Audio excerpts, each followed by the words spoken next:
On my right immediately here, Laura Rich is Senior Strategist at Qubit, who has a strong view, having worked all her career with a variety of clients, on what a great digital team looks like and what it should look like going forward. We have Guy Aboim, who's Head of E-commerce Optimization at Thomas Cook, who is going to take us on a bit of a journey that he's been on around building a testing culture and what that means for the business. Then we have Agnes Greaves, who is the Exec Director of Russell Reynolds, the recruiters, and I believe that you run the digital practices across Europe, and have also done a lot of work for eBay. So you're going to be able to tell us, Agnes, one hopes about the shape of the digital team that you're seeing and what people are hiring for.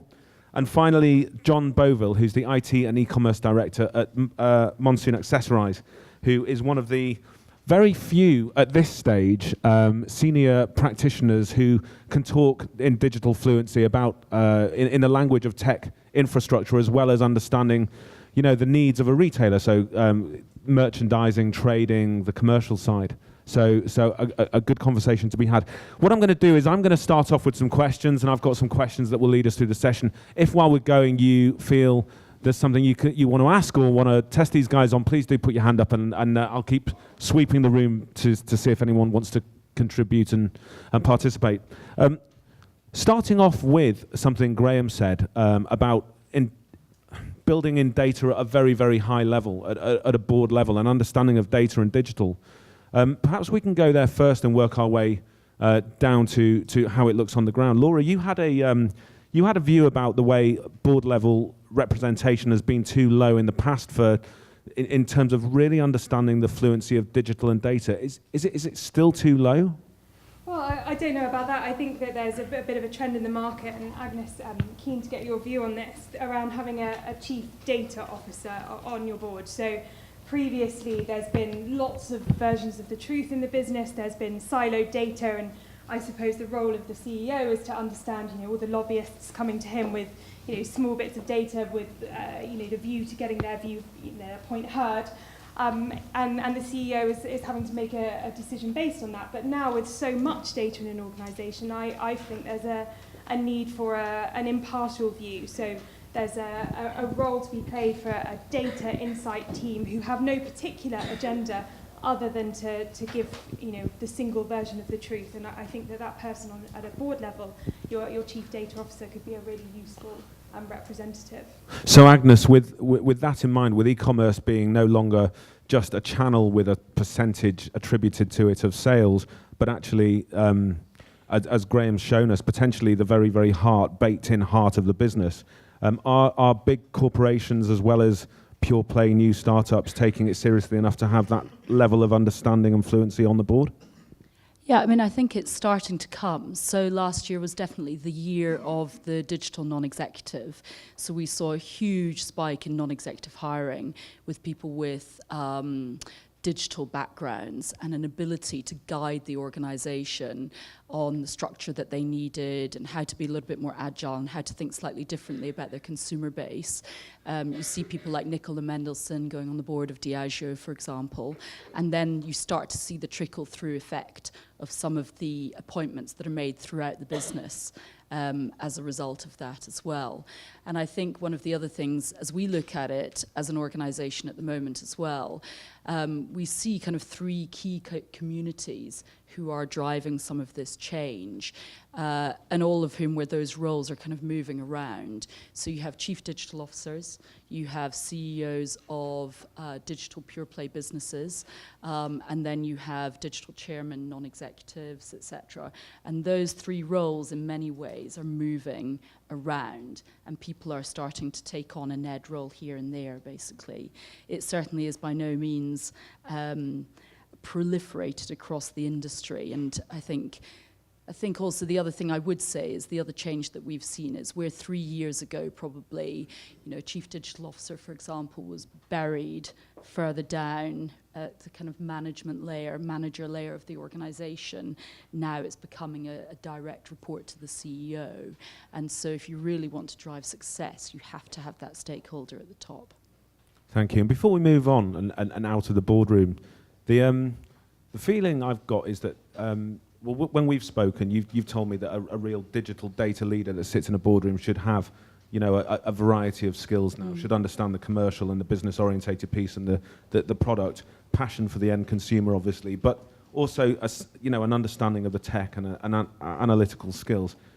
It feels to me like if customer experience is going to be the defining piece in which businesses survive the future, as Graham's presentation demonstrated, or at least suggested, there needs to be an understanding of where we're all going and what we're all doing here, which is all roads lead to customer experience, and yet customer experience is invisible on the balance sheet. There's assets and liabilities, but there's no easily numerical represented measure of customer experience to have that conversation in the boardroom around. Is that likely to change as we move forward? I mean, I can't say how companies are going to structure their strategy around that, but I think that, you see certain companies that are ultimately, wrapping their arms around the consumer and the end customer and trying to work out how they look after every touch point of that. So you see roles being put together. For example, we see an emergence of the chief experience officer, the chief growth officer, chief commercial officer, where sales and marketing, for example, are put together in order to be able to touch every point of the consumer journey. So I think, these roles are changing, and that's both in retail, it's in consumer goods, etc., and the kind of the bastions of the traditional, CMO, chief sales officer, etc. roles. So all of that is starting to come together and converge.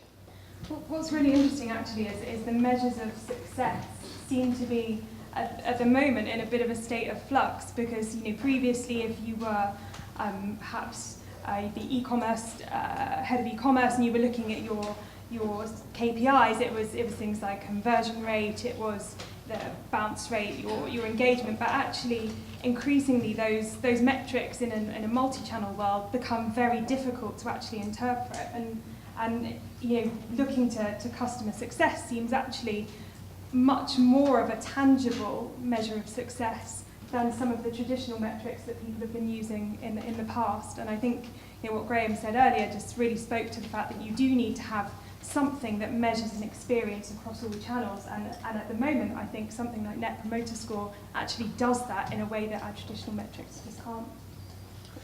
Well, what we talked about over breakfast was the challenge that big corporate legacy traditional businesses have in trying to apply learnings from a startup mentality.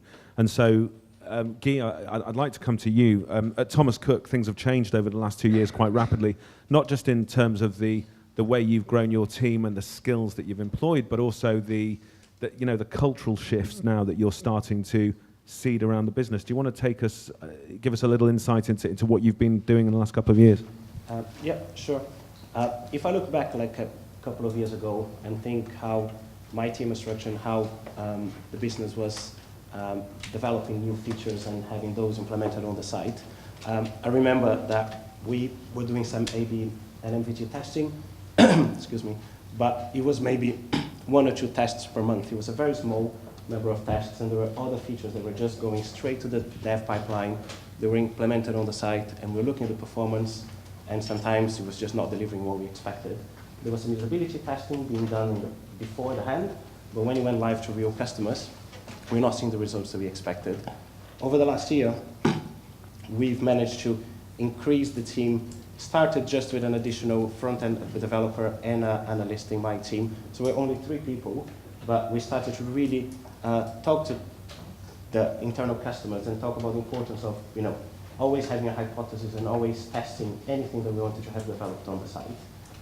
If I look at the last 6 months, the number of tests that we're doing, looking at testing anything from homepage, the booking journey, confirmation pages, like landing pages. We really managed to talk to people internally and say, hey, if you have an idea, if you have a hypothesis, please come and talk to us. Let's see what you want to test and see how we can develop this to be pushed as a A/B and MVT test on the site and see how customers react to that, rather than going and sending something to the dev pipeline and having to make changes afterwards. We've noticed that in the beginning, we're getting test results. Sometimes the test is positive, sometimes the test is negative, but we really pushed and talked to everyone in the business saying, hey, if you test something, if the result is not positive, at least you haven't spent that time with the development team, and you're able to adjust and tweak, iterate, and make sure that you then adjust that to the customer's need, so you can then build something that is actually what they're looking for. So from 1 or 2 tests a month to roughly how many now? Our best month, we've managed to do about 10 to 12 tests. Right. So really significantly increase that. But this is a combination of increasing the team internally, so being able to expand. So now we have 5 people internally, so we have 2 front-end developers and 2 conversion analysts, and also increasing the number of hours that we have utilizing managed services. So now the way we operate is, if you have a simple idea, small test or a medium test, we look at building those internally. So we have the resources, we are being trained, so we can really build that from scratch and push it live and do the analysis. If the test is more complex, then we utilize managed services. So we can let, let's say, Qubit work on the development of that, and it doesn't slow down our speed, because speed and velocity is crucial for us, because we have quite a lot of different websites, and we want to make sure that we can optimize not only desktop, but we want to optimize for tablet and mobile as well. So really keeping the velocity and continuously improving different parts of the journey. And do you think that going from a 1 or 2 tests a month to, let's say, 10 or 12 tests a month, and encouraging other departments outside of your team to come to you with hypotheses worth testing, being able to get results back to them so quickly and activate things, and spreading that nature of that understanding that a positive or a negative result always equals a net gain?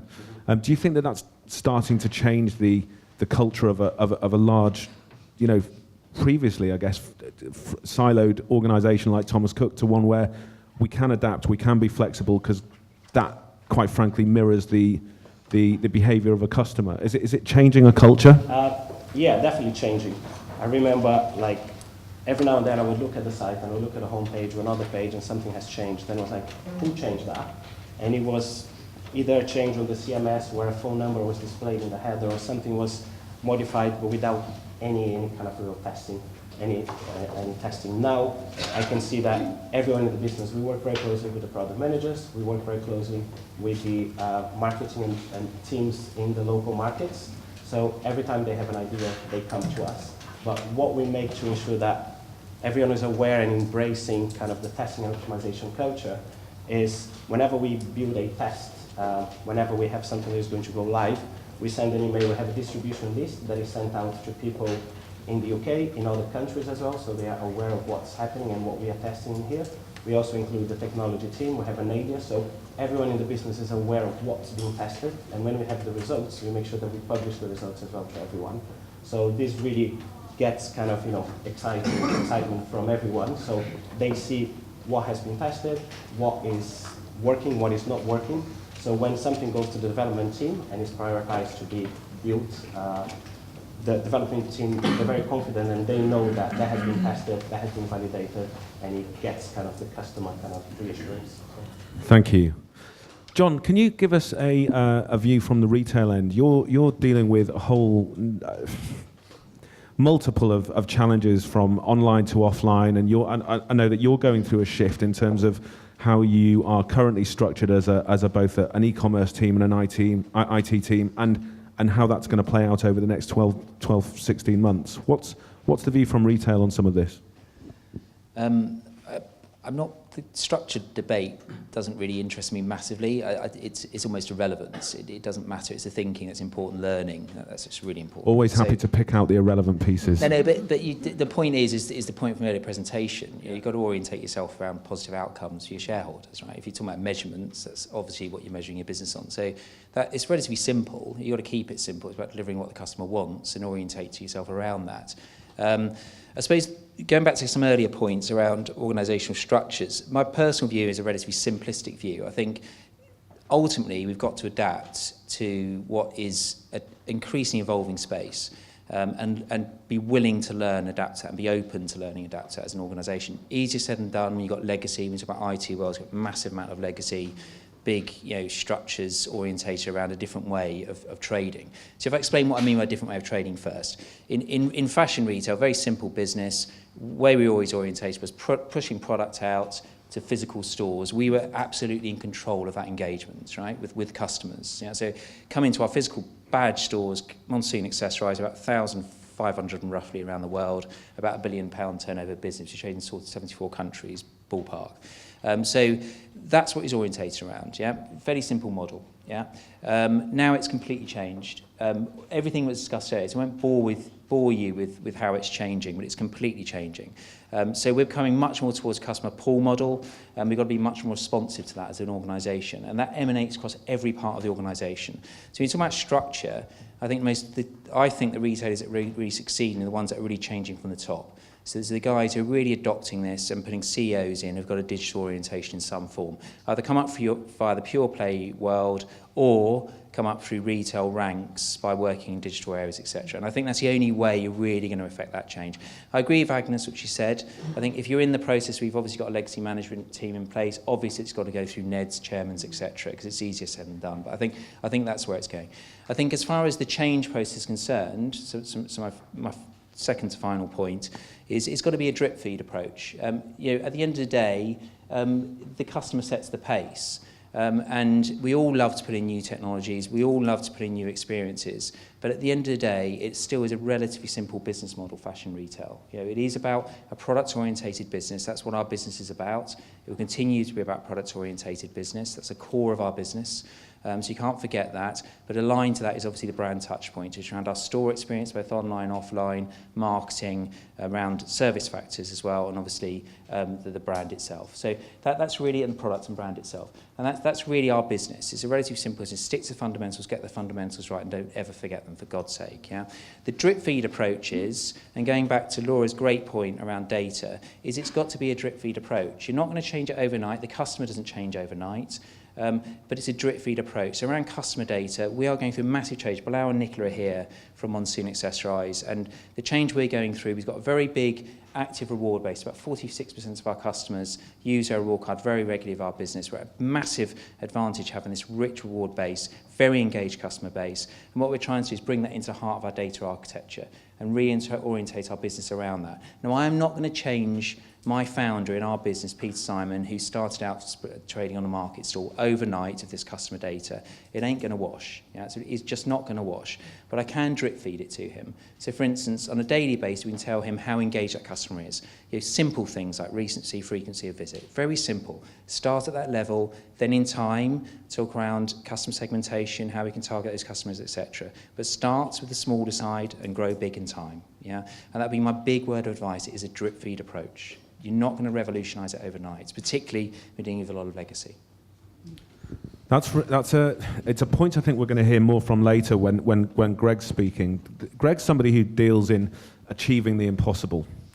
And the way he's going to talk about doing that is setting out a vision and a strategy for where you want to be, and then figuring out what steps you have to take today, tomorrow, next week, next month in order to get there.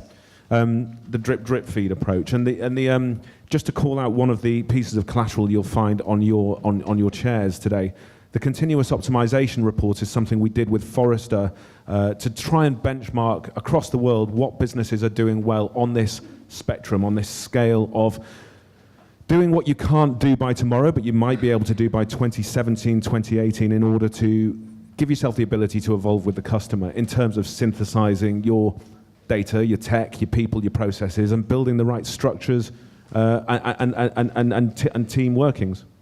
I see it slightly differently. I always see Nelson Mandela's quote as saying the impossible is only impossible, it hasn't been achieved yet. Yeah. And I would say the time frame should be today. Because if it's not today, you're always thinking about latency in the future, and the customer moves on over that period of time. And if you wait to 2017, things have changed, right? So think about delivering it today. Now, there's a million reasons why you can't deliver it today, but equally, you can remove a hell of a lot of hurdles by doing that. And one of them is technology. I shouldn't say that because I'm responsible for technology in our business, but technology takes a long time to change. But there's a million and one ways around doing it. I'm not just putting a hook for Qubit. That's not why I'm here. But tools like Qubit, open source platforms, etc., can give you relatively quick solutions. They may not be 100%, They may not be perfect. I'm not suggesting Qubit isn't perfect, but you can come to solutions that don't require big legacy changes. Yeah, and just focus on achieving it today. Don't wait 3-5 years out. It just ain't going to happen. Yeah, you've got to be very careful around that. Agnes? Just to kind of respond to that from a people perspective, I think one of the interesting things certainly that we see is, where 10, 15 years ago you would have roles and it was very kind of set structure. So you might be in marketing, you'd stay in marketing, then eventually you move up and you'll get a little bit more breadth, and then you might move into general management, etc. You might move up through IT or through sales. Really now what we look at are kind of a breadth of competencies in a strong leader who can harness and work well in the digital world, basically. So we need somebody who wraps their arms around the consumer, who understands how to target from a marketing perspective, who can drive the commercial, who can drive the sales, who understands the kind of the detail of some of the digital marketing, etc., who can touch the technology side, drive the product development from a retail perspective, understands how to liaise with the merchandisers, the buyers, etc. So it's a real breadth of experience, and I think, to your point, kind of you just can't wait to kind of 2017 to do things. You really need people who are able to roll with the punches, because the roles of today aren't going to be the roles of 5 years' time, basically.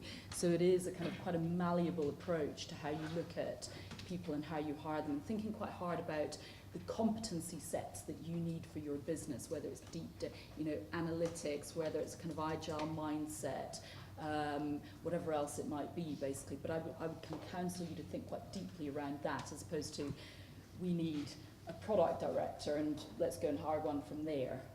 Is that quite a scary thought for those that are coming to you with help for hiring, the fact that we don't know how to categorize or specify exactly what we will need in 2 to 5 years' time? So if the roles are changing and the jobs are changing, the job titles and remits are changing, they just need to be able to buy in skills. Is that scary, or is it quite empowering?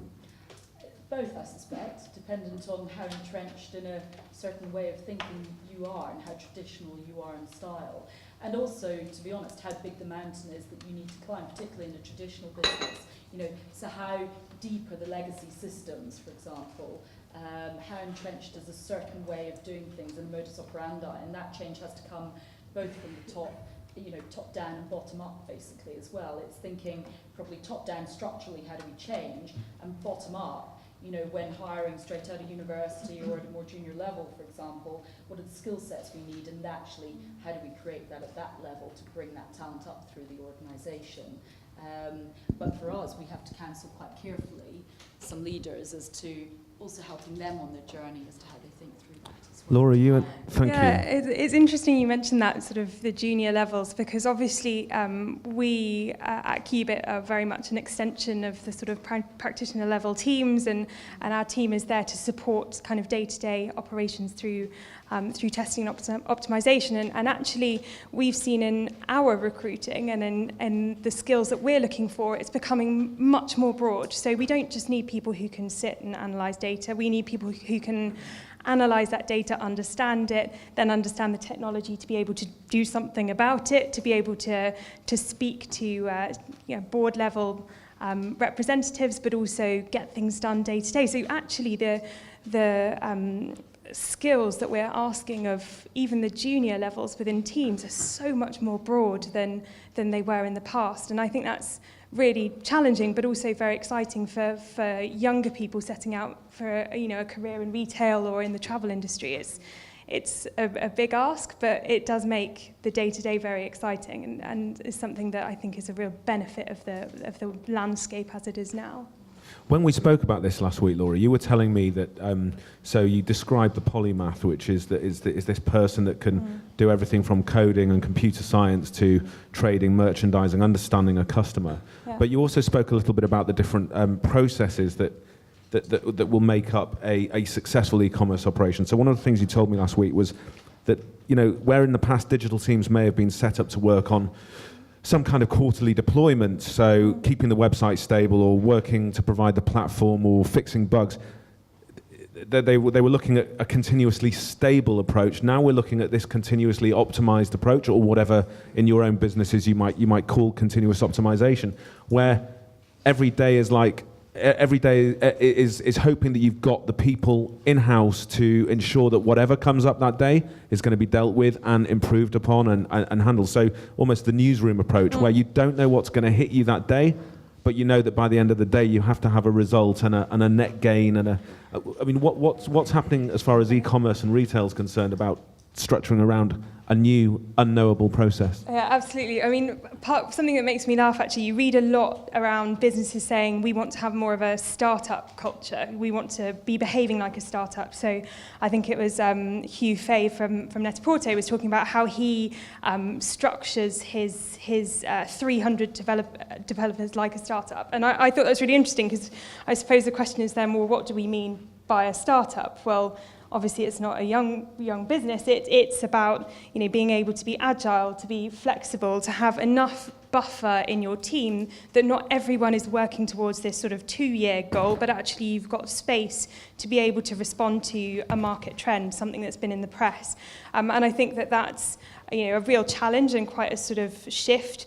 I think there's some small practical things that we've seen people doing. So someone was telling me the other day, one of our travel clients, that they've just moved their marketing team to sit next to their development team. And it sounds really small, but actually this has made a huge difference to how those teams are working, because you have one team who their remit is responding to the day-to-day, and another team whose remit is perhaps a little bit longer term, but the combination of the two and the collaborative nature of getting development and marketing working together means that you can be relevant on a day-to-day basis, and you're not confined by the plan that you have or the deployment cycles that you have in place. That said, it's a lot easier for me to sit here and say that than it is in reality to do it. I completely appreciate that. Guy. Yeah, something interesting at Thomas Cook, for example, working with testing and optimization.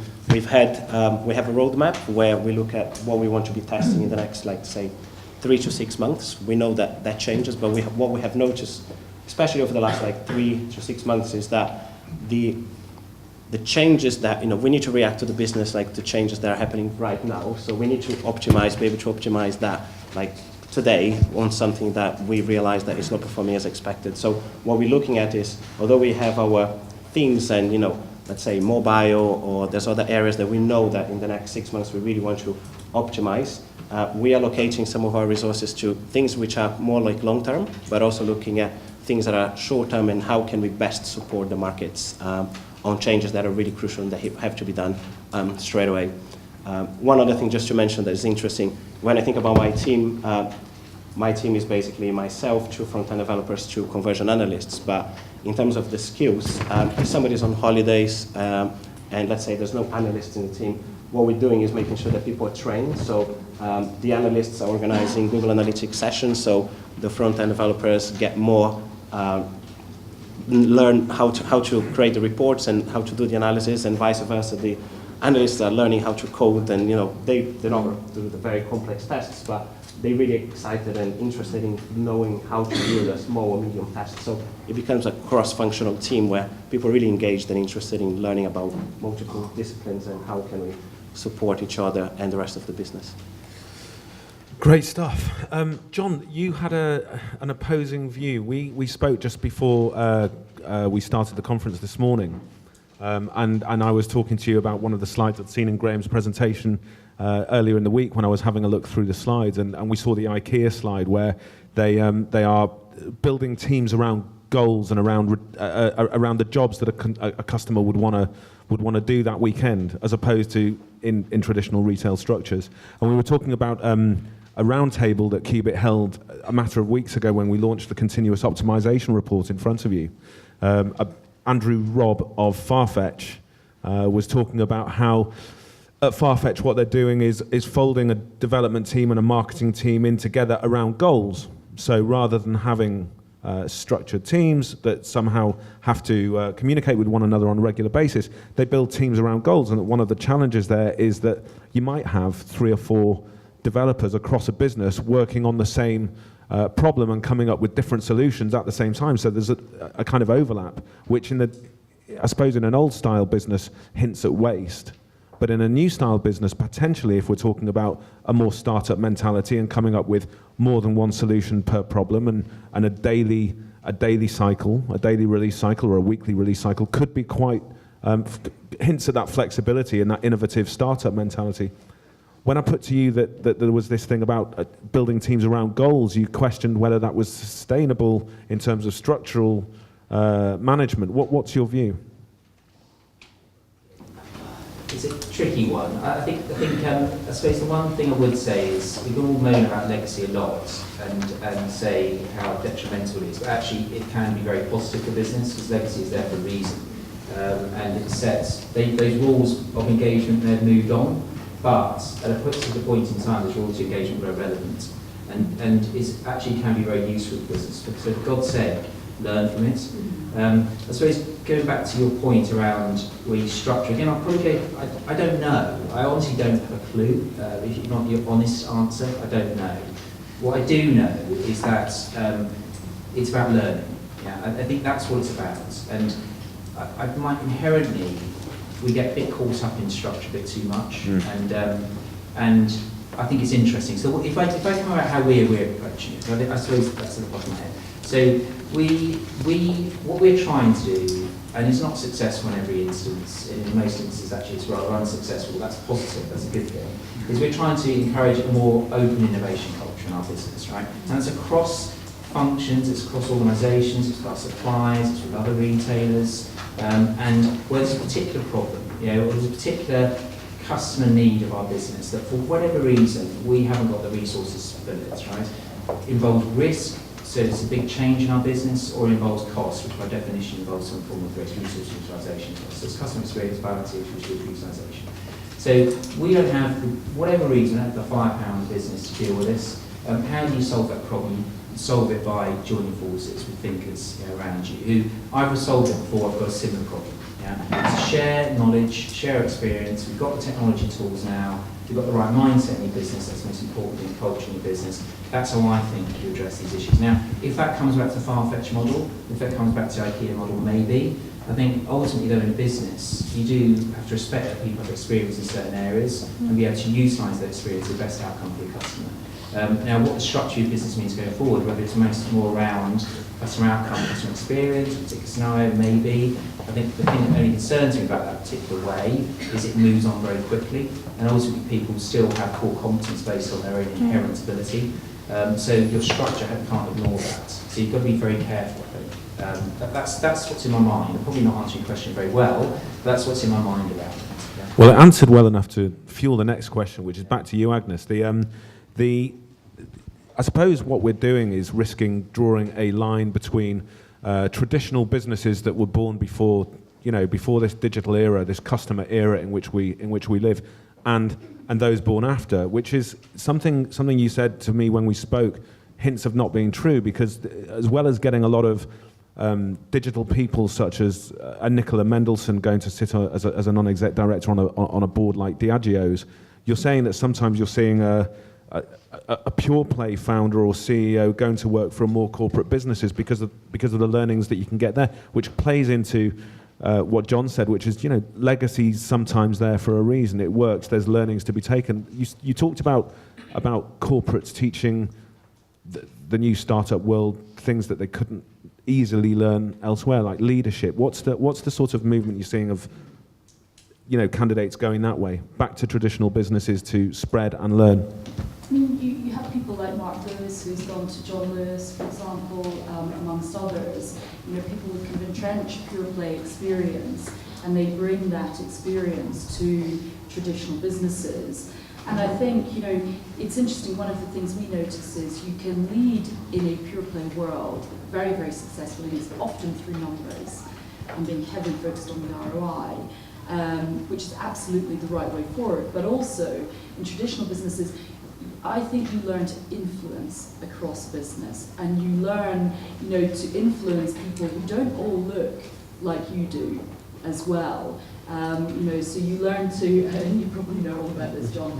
And so I think in some ways, traditional businesses, you learn some of the kind of the big leadership challenges as well. Because not everybody is digital, and there's a whole consumer base out there that isn't digital yet. And I think, to your point, that history is there to be learned from and adjusted and adjusted and adjusted and adjusted. So I think one of the things you need to do, and I'm by no means a strategy consultant, but one of the things you need to do is kind of learn, what works well and take and harness that, and then inject the new in as well, while keeping the mindset of how do we influence across this business, how do we speak the same language, basically. And you've got great brands like John Lewis or wherever else it is that actually work incredibly well, Monsoon Accessorize, in a digital world, basically, as well. So, people want that proliferation of choice and proliferation of touch point and channel, basically. So actually one of the trends that we're seeing, and take marketing, for example, a few years ago there was deep digital marketing. Actually now there's also a need for, at the very top level, at the CMO level, for an ability to really think about the brand. What's the brand ethos? How does that touch the consumer? Where's that emotional tug and pull, basically? And getting that kind of having a marketeer who really thinking through the line about every single touch point and that proliferation of marketing message as well. So that's really where it's almost coming. It's not yet full circle at all yet because it's continually evolving, but it is on that journey, certainly. It was really interesting, actually. We went to, a colleague and I went to a talk by Mike Coop at Sainsbury's recently, and he spoke a lot about sort of innovation and being forward thinking, and actually one of his sort of parting messages was, what was the top selling product at Sainsbury's 15 years ago? It was bananas. What's the top selling product now? It's still bananas. And actually there are some things in businesses that don't change, and there are certain skills that also don't change. So your traditional retail skills, there's still an important place for them. So I personally think it's very important that we don't get blindsided by people who purely have a digital skill set without thinking about people who perhaps have those sort of traditional core retail skills as well. And his, that was something he spoke about, and I've heard Seb James speak about as well. And I think it's really important to sort of bear in mind. Thank you. We are close to wrapping up. Unless anybody from the audience has a question, what I'd like to do is just finish off by asking a question of the two commercial brands on the panel, John and Guy. When you're hiring, when you're looking for your next people, when you're having these conversations about the next project or the next deployment or the next thing that's going to make a difference, are we talking in terms of digital goals, or does customer experience itself become more and more articulated as a key driver of everything? Are we talking customer experience language throughout the organization, or are we talking about optimization, testing culture, how we're going to have I think Graham has a stat that he sometimes, I've heard him quoting, saying, it's going to be unacceptable for any retailer within 2 years not to have mobile click and collect, and the danger within that sort of deployment within an organisation is that you're only talking about mobile and click and collect and picking goods up in lockers at tube stations, as opposed to playing it out across the wider customer experience conversation. Are you having that wider customer experience conversation in the organisation? Is that the goal that everybody is starting to become aligned around? Guy? Yes, it is. I think it's a journey. Like, if I think about the work that we have been doing, we always think about the customer. We look at data from analytics. We look at data collected from call center, from any type of, any way of form that we can collect the data from customers is really important. I think we want to be doing better, so we want to develop that even further. Like, we'd like to, one example would be session recordings, for example, is something that we've been experimenting and trialing just to also understand, not only from a qualitative and quantitative point of view, like embedding the session recording on that, how can you get best insights from customers as well. So I think it is a journey, like thinking about personalization as well. We are able to look at how customers are interacting with our site and looking at different kind of cohorts and segments of customers and understanding how they are interacting on the site and what are the things that we can do to best kind of optimize that. So it's definitely something that is a key focus. And John, I suppose at a retailer like yours, online, offline, the customer's always the heart of the conversation. Yeah, but is it really? The job is to deliver what the customer wants, but I suppose when you look at the people, it's do they really understand who our customer is? Because it's easy for someone to come into a business and replicate what you've done at previous businesses, but actually is that delivering for our customer? You know, who do they really understand who she is? And that's a big question. Obviously, I think the difference is we always pretend we put customer at the centre of our businesses. Now it's increasingly about proving it. So, you know, can you prove it through data fundamentally? You know, through some sort of scenario. I mean, that's the change, and that's where the core competency is changing. I think obviously if we're looking for whatever role we're looking for the business, there's obviously going to be core competency still there. You know, going back to technical questions, you still need those core. Are they more oriented towards analytics based, etc.? You know, that's critical. You can't forget that. That's so important to a business, which is probably going back to far-fetched IKEA is kind of in my mind still. But I think to answer your question directly, Mark, yes, customer is becoming much more important. They really get who our customer is. I think the other one is that people often forget in interviews, it really does pee me off a bit, so he did tell me not to swear, is people's passion, you know, passion, enthusiasm. You know, it's so important what people do in their outside jobs, you know, what are they achieving in their lives. You know, that says, tells you so much about that person. Is it orientated around our customer? Is that the right fit for our culture? They're so important, these things. They really give you an overall rounded view of that individual, which is so important now, I think. Thank you so much.